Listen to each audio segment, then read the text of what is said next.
Oh, wow, oh, wow, oh, wow. We now know those were the last words from Steve Jobs before he passed away. The life and legendary career of the Apple founder told in the new book, Steve Jobs, written by Walter Isaacson, who is the president and CEO of the Aspen Institute, and he is our guest this morning. Good morning to you, sir.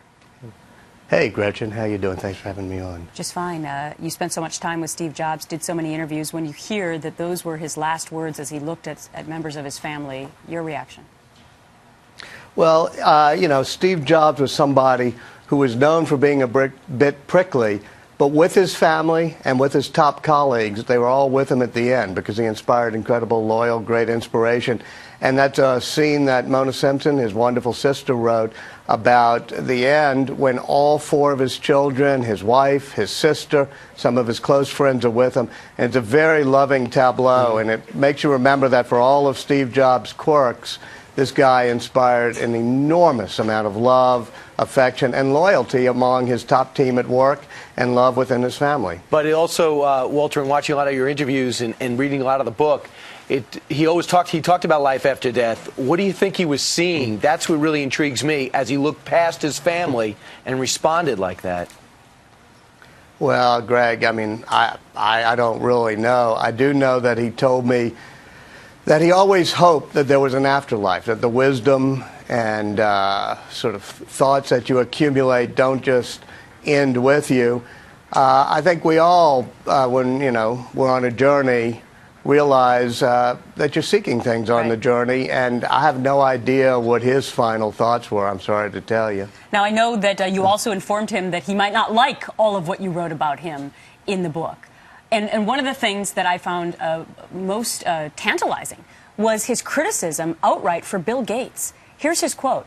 Bill is basically unimaginative and has never invented anything, which is why I think he's more comfortable now in philanthropy than technology. He just shamelessly ripped off other people's ideas.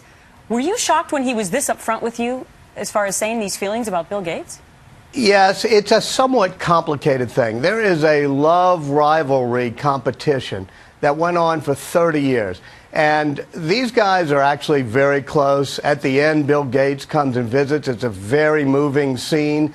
And as you know, in business in particular, you can be competitors and you can also have a deep love and respect. I think Steve Jobs felt that Microsoft sort of, as he put it, ripped off the look and feel of the Macintosh.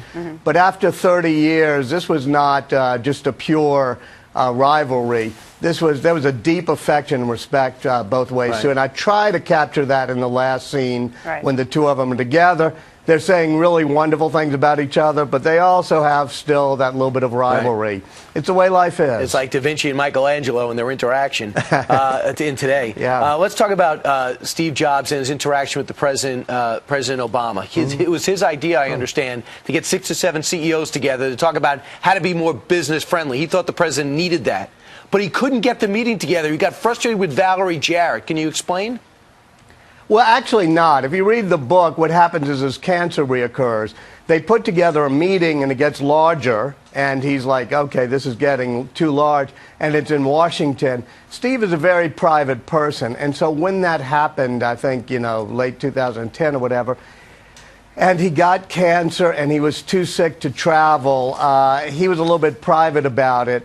He was a supporter of President Obama both in 2008 and was supporting him in 2012. Yeah, even though he was upset. In your book, you talk about the fact that he was upset with the way in which some of the decisions the president had made with business, and he thought that he should have more of an outreach to in fact, here's your quote. It says, Jobs said afterwards, the president's very smart, but he kept explaining to us reasons why things can't get done. It infuriates me. You know, one of Jobs' colleagues back in the 1980s said he would have made a wonderful king of France. And he really would have. He expected that he could issue an edict or just with willfulness cause something to happen.